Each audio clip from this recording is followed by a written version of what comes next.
Trump కోరిక మేరకు గాజాను ఖాళీ చేస్తున్నారా? అక్కడి వారిని ఎక్కడికి తరిమేస్తున్నారు?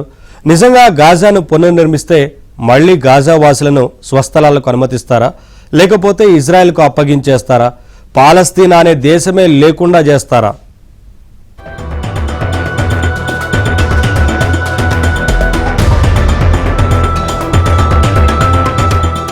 గాజాను అమెరికా స్వాధీనం చేసుకుని శిథిలమైన బిల్డింగ్స్ ను తిరిగి నిర్మిస్తామన్న అమెరికా అధ్యక్షుడు డొనాల్డ్ ట్రంప్ వ్యాఖ్యలు ప్రపంచవ్యాప్తంగా సంచలనం సృష్టించాయి.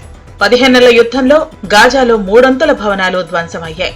తిరిగి నిర్మిస్తామన్న ట్రంప్ ఆలోచన చాలా బాగుందని ఇజ్రాయెల్ ప్రధాని నెతన్యాహు చెప్పారు. డొనాల్డ్ ట్రంప్ అమెరికా అధ్యక్షుడే అయినా అంతకు మించిన రియల్ ఎస్టేట్ వ్యాపారి. ఆ అనుభవంతోనే గాజాను పునర్నిర్మిస్తారని నెతన్యాహు చెప్పుకొచ్చారు. Really nice, really good, where they wouldn't want to return. Why would they want to return? The place has been hell. It's been one of the meanest, toughest places on earth. And right now, I've seen every picture from every angle, better than if I were there. And nobody can live there. You can't live there. So if we can build them through massive amounts of money supplied by other people, very rich nations, and they're willing to supply it. ఉగ్రవాదంపై యుద్ధం పేరిట గాజాలో చేసిన Israel ఏడాదిన్నరలో 62,000 ప్రాణాలు తీసింది. వీరిలో 17,000 మంది చిన్నారులు.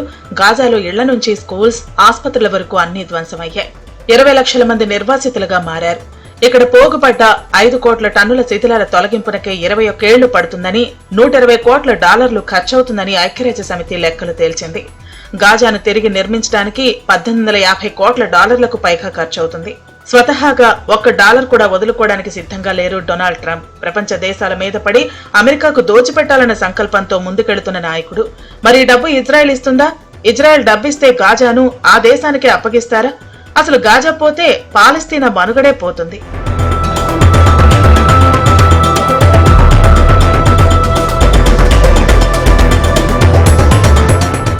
అయితే ట్రంప్ చెప్పడంతో గాజాను ఖాళీ చేయిస్తోంది ఇజ్రాయెల్ సైన్యం.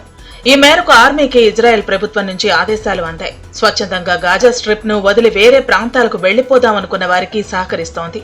రోడ్, సీ, ఎయిర్ ఏ మార్గంలో ఏ దేశానికి వెళ్లిపోదామన్నా గాజావాసులకు సహకరిస్తోంది ఇజ్రాయెల్. స్పెయిన్, నార్వే లాంటి దేశాలు తమను విమర్శిస్తున్నాయని, గాజావాసులపై అంత ప్రేమ ఉంటే వారికి నార్వేలోనో, స్వీడన్లోనో లేదా మరో స్కాండినేవియన్ దేశంలోనో ఆవాసం ఇచ్చి ఆదుకోవాలని ఇజ్రాయెల్ తెలిపింది. గాజాను పూర్తిగా ఖాళీ చేయించి దాన్ని ఇజ్రాయెల్ చేతుల్లో పెట్టడమే అగ్రరాజ్య పన్నాగమన్న ఆరోపణలు వెల్లువెత్తుతున్నాయి.